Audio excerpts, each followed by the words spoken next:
CM ಸಿದ್ದರಾಮಯ್ಯನವರಿಗೆ ಈ ಮೂಢ ಹಗರಣ ಎನ್ನುವಂಥದ್ದು ಬೆನ್ಬಿಡದೆ ಕಾಡ್ತಾ ಇದೆ. ಈ ನಡುವೆ ಪತ್ನಿ ಮಾತನ್ನ ಕೇಳಿಬಿಟ್ಟು ಸಿಎಂ ಸಿದ್ದರಾಮಯ್ಯನವರು ಚಾಮುಂಡೇಶ್ವರಿ ದರ್ಶನವನ್ನ ಪಡಿತಾ ಇದ್ರು. ಸಾಕಷ್ಟು ಬಾರಿ ಕೂಡ ಚಾಮುಂಡೇಶ್ವರಿ ದರ್ಶನವನ್ನ ಪಡಿತಾ ಇರುವಂತ ಇದೇ ಸಿಎಂ ಸಿದ್ದರಾಮಯ್ಯನವರಿಗೆ ಎಲ್ಲ ಒಂದ್ ಕಡೆ ಹೋಗ್ತಾ ಹಾಗಾದ್ರೆ ಚಾಮುಂಡೇಶ್ವರಿ ದೇವಿಯ ಭಕ್ತಿ ಕಡಿಮೆ ಆಯ್ತಾ? ಹಾಗಾದ್ರೆ ಯಾವ ಕಾರಣಕ್ಕೆ? ಈ ಇಂಟ್ರೆಸ್ಟಿಂಗ್ ವರದಿ ನೋಡಿ.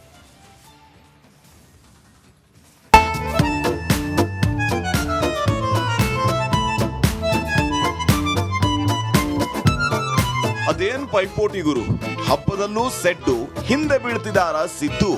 ರಾಜಕೀಯದಲ್ಲಿ ಯಾರಿಗೆ ಯಾರು ಕೊಡ್ತಾರೋ ಏನೋ ಗುದ್ದು.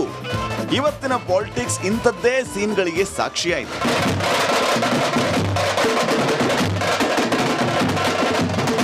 ಸಿದ್ದರಾಮಯ್ಯ ಅದ್ಯಾಕೋ ಪದೇ ಇಂಥದ್ದೇ ಸುದ್ದಿಗಳಿಂದ ಸದ್ದು ಮಾಡ್ತಾರೆ. ಹಾರ ತಂದ್ರೆ ಇಷ್ಟ ಆಗಲ್ಲ, ಕುಂಕುಮ ಕಂಡ್ರೆ ಹಚ್ಕೊಳ್ಳಲ್ಲ. ಈಗ ಅದೇ ಲಿಸ್ಟ್ಗೆ ಮೈಸೂರು ಪೇಟಾ ಸೇರ್ಪಡೆ ಆಗಿದೆ.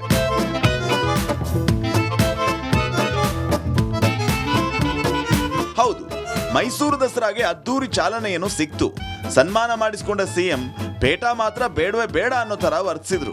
ಅತ್ತ ಅವರಿಗೆ ಇಲ್ಲದ ಪೇಟಾ ನನಗೆ ಇರ್ಲಿ ಅನ್ನೋ ಸ್ಟೈಲ್ ಅಲ್ಲಿ ಡಿಕೆಶಿ ಪೇಟಾ ಧರಿಸಿ ಪೋಸ್ ಕೊಟ್ರು.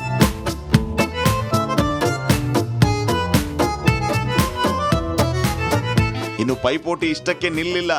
ತಾಯಿ ಚಾಮುಂಡೇಶ್ವರಿಗೆ ಪುಷ್ಪಾರ್ಚನೆ ಮಾಡುವಲ್ಲಿ ಕಾಂಪಿಟೇಷನ್ ಜೋರಾಗಿತ್ತು. ಸಿಎಂಗೂ ಮೊದಲೇ ಡಿಸಿಎಂ ಸಾಹೇಬ್ರೆ ಪುಷ್ಪಾರ್ಚನೆ ಮಾಡಿಬಿಟ್ರು. ಇದೇ ಗ್ಯಾಪ್ ಅಲ್ಲಿ ತಾಯಿ ಚಾಮುಂಡೇಶ್ವರಿ ಬಗ್ಗೆ ಸಿದ್ದರಾಮಯ್ಯನವರ ಮಾತಿನ ವೈಖರಿ ಕೂಡ ಕೊಂಚ ಹಾಗೇ ಇತ್ತು. ಈಗಲೂ ಕೂಡ ಎಷ್ಟೇ ತೊಡಕುಗಳು ಬಂದರೂ ಕೂಡ, ಕಷ್ಟಗಳು ಬಂದರೂ ಕೂಡ, ಶ್ರೀಮತಿ ಇದೊಂದು ಬದುಕಿ, ಇದೊಂದು ಜನ್ಮವೇ, ಎಂತಹ ದುರ್ವಿಧಿ, ಇದೆಂತಹ ದುರ್ವಿಧಿ. ಅಲ್ಲ, ತಾಯಿ ಚಾಮುಂಡೇಶ್ವರಿಯವರ ಕೃಪಾ ಆಶೀರ್ವಾದ ಇದೆ ಅಂತಕ್ಕಂಥ ಮಾತುಗಳನ್ನು ಹೇಳಲಿಕ್ಕೆ ಬಯಸ್ತೇನೆ. ಇದು ಆಕ್ಚುಲಿ ಚೆನ್ನಾಗಿರೋದು. ಒಟ್ನಲ್ಲಿ ಸಿದ್ದರಾಮಯ್ಯ ಈ ತಿಂಗಳು ಇದ್ದಂತೆ ಮುಂದಿನ ತಿಂಗಳು ಇರೋ ಹಾಗೆ ಕಾಣಿಸ್ತಿಲ್ಲ. ಯಾಕಂದ್ರೆ ಕಳೆದ ತಿಂಗಳಿದ್ದ ಭಕ್ತಿ ಈಗಿಲ್ಲ. ಇಂದಿನ ಭಕ್ತಿ ನಾಳೆ ಇರುತ್ತೋ ಇಲ್ವೋ ಗೊತ್ತಿಲ್ಲ. ಇದನ್ನೇ ಅಲ್ವಾ ರಾಜಕೀಯ ಅನ್ನೋದು, ಇದನ್ನೇ ಅಲ್ವಾ ರಗಳೆ ಅನ್ನೋದು. Bureau report, Republic Kannada. ಕೊಡಿ ಅಂತ ವಿಪಕ್ಷ ನಾಯಕರು ಕೇಳ್ತಾ ಇದ್ದಾರೆ. ನಾನು ಯಾಕೆ ಕೊಡಬೇಕು ಅಂತ ಸಿಎಂ ಸಿದ್ದರಾಮಯ್ಯನವರು ಹೇಳ್ತಾ ಇದ್ದಾರೆ. ಈ ವಾಗ್ವಾದ ಎಲ್ಲಿಗೆ ಬಂದು ನಿಲ್ಲುತ್ತೆ? ಇದರಿಂದ ಮನನೊಂದೋ ಮತ್ತೊಂದು ಇಲ್ಲ, ನಾನೊಬ್ಬ ಧೀಮಂತ ರಾಜ್ಯದ ನಾಯಕ, ನಾನು ರಾಜೀನಾಮೆ ಕೊಟ್ಟು ಈ ವಿಚಾರಣೆಯನ್ನು ಎದುರಿಸ್ತೀನಿ ಅಂತ ಹಾಗಾದ್ರೆ ಸಿದ್ದರಾಮಯ್ಯನವರು ರಾಜೀನಾಮೆ ಕೊಡ್ತಾರಾ? ಈ ಸಾಕಷ್ಟು ಪ್ರಶ್ನೆಗಳು ಕೂಡ ಈಗ ಸಿದ್ದರಾಮಯ್ಯನವರ ಮೇಲಿರುವಂಥದ್ದು. ಸಿದ್ದರಾಮಯ್ಯವ್ರಿಗೆ ಏನ್ ಮಾಡ್ತಾರೆ ಅನ್ನುವಂಥದ್ದು ಕೂಡ ಬಹಳ ಇಂಟ್ರೆಸ್ಟಿಂಗ್ ವಿಚಾರ. ಇನ್ನು ಮುಖ್ಯಮಂತ್ರಿ ಅಂದ್ಮೇಲೆ ಇಷ್ಟಕ್ಕೆ ಸುಮ್ಮನಾಗಲ್ಲ. ಬದಲಿಗೆ ತಮ್ಮ ಗ್ಯಾರಂಟಿ ಹಾಗೂ ಕೆಲಸದ ಬಗ್ಗೆ ಜನರು ಆಡೋ ಮಾತಿನ ಬಗ್ಗೆ ಉಲ್ಲೇಖಿಸಿದ್ರು. ಬಹಳ ಜನ ಫಲಾನುಭವಿಗಳಿದ್ದಾರೆ. ಅವರೆಲ್ಲ ದಿನನಿತ್ಯ ನನಗೆ ಹೇಳ್ತಾರೆ, ಯಾವ ಕಾರಣಕ್ಕೂ ಹೆದರ್ಕಬೇಡಿ ಸ್ವಾಮಿ, ನಾವು ನಿಮ್ಮ ಜೊತೆ ಇದ್ದೀವಿ, ಯಾವ ಕಾರಣಕ್ಕೂ ಹೆದರ್ಕಬೇಡಿ, ನಿಮ್ಮ ಜೊತೆ ಇದ್ದೀವಿ. ಆತ್ಮಸಾಕ್ಷಿ ಬಗ್ಗೆ ಮುಖ್ಯಮಂತ್ರಿ ಮಾತು. ನನಗೆ ನಂಬಿಕೆ ಇದೆ, ನ್ಯಾಯಾಲಯಗಳಲ್ಲಿ ನಂಬಿಕೆ ಇದೆ. ನಾವು ಆತ್ಮಸಾಕ್ಷಿಗೆ ಅನುಗುಣವಾಗಿ ನಡ್ಕೊಳ್ತಕ್ಕಂಥ ಪ್ರಯತ್ನವನ್ನು ಮಾಡ್ತಾ ಇದ್ದೀವಿ. ಇನ್ನು ವರ್ಷದ ವಾರಂಟಿ ಬಗ್ಗೆ ಮಾತನಾಡಿದ ಮುಖ್ಯಮಂತ್ರಿಗಳು ಮತ್ತೆ ತಾಯಿ ಚಾಮುಂಡೇಶ್ವರಿ ನೆನೆದ್ರು. ನಾಡಿನ ಜನರಿಗೆ ಶುಭಾಶಯವನ್ನ ಕೋರಿದ್ರು.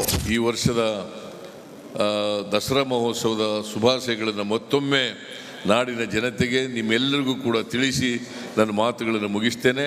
ಜೈ Hind, Jai Karnataka. Bureau report, Republic Kannada.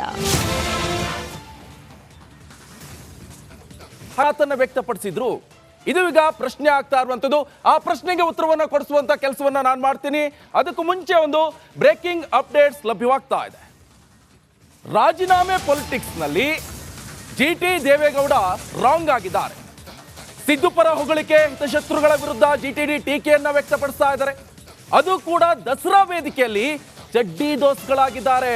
ಚಮಕ್ ಸಿಎಂಗೆ ಕಿಕ್ ಗಾಜಿನ ಮನೆಯಲ್ಲಿ ಕುಳಿತು ಕಲ್ಲನ್ನ ಹೊಡೆದಿದ್ಯಾರು? ಹಾಗಾದ್ರೆ ಎಫ್ಐಆರ್ ದಾಖಲಾದ ನಾಯಕರು ರಾಜೀನಾಮೆಯನ್ನು ಕೊಡಬೇಕಾ ಅಂತ ಜಿಟಿಡಿ ಪ್ರಶ್ನೆ ಮಾಡ್ತಾ ಇದ್ದಾರೆ.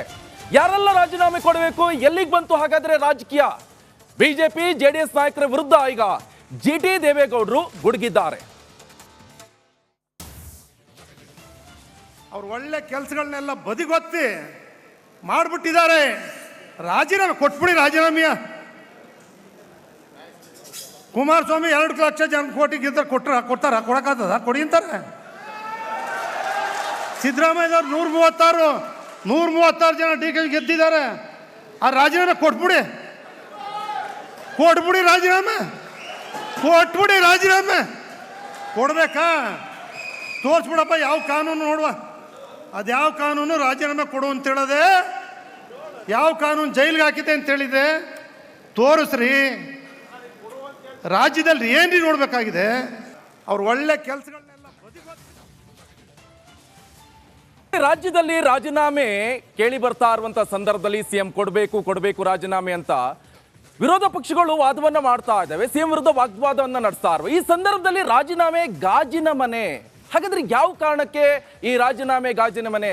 ಯಾರು ಹೇಳ್ತಾ ಇರುವುದಂತ ಹೇಳಿದ್ರೆ GT ದೇವೇಗೌಡರವರು ಹೇಳ್ತಾ ಇರುವಂತ ಮಾತಿದು. ಬಹಳ ಪ್ರಮುಖವಾಗಿ ರಾಜ್ಯದಲ್ಲಿ ಯಾವ ಪಕ್ಷದ ನಾಯಕರು ಸಾಚ ಅಲ್ವಾ ಅಂತ ಕೇಳ್ತಾ ಇದ್ದಾರೆ. ಹಾಗಾದ್ರೆ ಬಿಜೆಪಿಯಲ್ಲೂ ಇದ್ದಾರೆ FIR ಆದವರು, ಕಾಂಗ್ರೆಸ್ನಲ್ಲೂ ಇದ್ದಾರೆ, JDS ನಲ್ಲೂ ಇದ್ದಾರೆ. ಅವ್ರೇನ್ ರಾಜೀನಾಮೆ ಕೊಟ್ಟಿದ್ರಾ?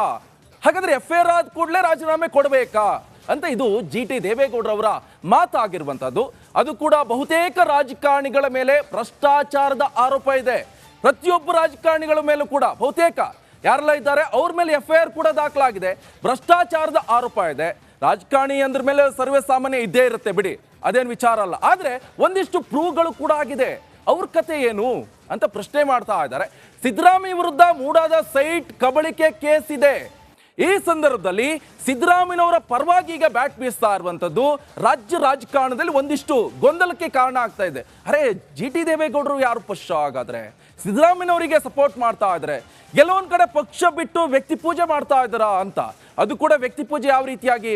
ತಮ್ಮ ಪಕ್ಷ ಅಲ್ಲ, ಬೇರೆ ಪಕ್ಷದ ನಾಯಕರನ್ನ, ಅದು ಕೂಡ ಒಂದು ಮೂಡಾ ಕೇಸ್ನಲ್ಲಿ ಆರೋಪ ಬಂದಿರುವಂತ ನಾಯಕರ ಮೇಲೆ ಈ ರೀತಿಯಾಗಿ ಮಾತಾಡ್ತಾ ಇರುವಂತದ್ದು ಎಲ್ಲ ಒಂದ್ ಕಡೆ ರಾಜ್ಯ ರಾಜಕಾರಣದಲ್ಲಿ ಒಂದಿಷ್ಟು ಗೊಂದಲಕ್ಕೆ ಕಾರಣ ಆಗ್ತಾ ಇರುವಂತದ್ದು.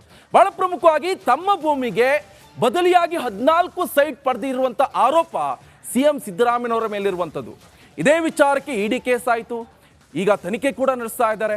ಸೊ ಈ ಸಂದರ್ಭದಲ್ಲಿ ಎಲ್ಲೋ ಒಂದ್ ಕಡೆ ಸಿದ್ದರಾಮಯ್ಯನವರಿಗೂ ಕೂಡ ಇರುಸು ತಮ್ಮ ರಾಜಕೀಯ ಸಂಧ್ಯಾಕಾಲ ಎಲೆಕ್ಷನ್ ಸಂದರ್ಭದಲ್ಲಿ ನಾವು ಕೇಳಿದ್ವಿ, ನಾನು ಈ ಸಲ ಲಾಸ್ಟ್ ನಿಲ್ಲೋದು ಎಲೆಕ್ಷನ್ಗೆ, ಮತ್ತೆ ನಾನು ಯಾವುದೇ ಕಾರಣಕ್ಕೂ ಎಲೆಕ್ಷನ್ಗೆ ನಿಲ್ಲೋಲ್ಲ, ನನ್ನ ಆದಷ್ಟು ಬೇಗ ನನ್ನನ್ನು CM ಆಗ್ತೀನಿ, ನಾನು ಒಳ್ಳೆ ಆಡಳಿತ ಕೊಡ್ತೀನಿ ಅಂತೇಳಿ 136 ಸೀಟನ್ನು ಪಡೆದುಕೊಂಡು ಬಂದರು. ಆದರೆ ಭ್ರಷ್ಟಾಚಾರ ಮುಕ್ತವಾಗಿ ಆಡಳಿತವನ್ನು ಕೊಡ್ತೀವಿ ಅಂತ ಹೇಳಿದರು. ಏನಾಯಿತು ಹಾಗಾದ್ರೆ? ಈ ಆರೋಪ ಬಂದಿರುವಂಥದ್ದು ಇದೀಗ ಸಿದ್ದರಾಮಯ್ಯನವರ ಪರವಾಗಿ ಒಂದು ಕಪ್ಪು ಚುಕ್ಕೆ ಆರೋಪ ಬಂದಿರುವಂಥದ್ದು. ವಿರೋಧ ಪಕ್ಷದ ನಾಯಕರು ಕೂಡ ಸಾಕಷ್ಟು ಟೀಕೆಯನ್ನು ಮಾಡ್ತಾ ಇದ್ದಾರೆ.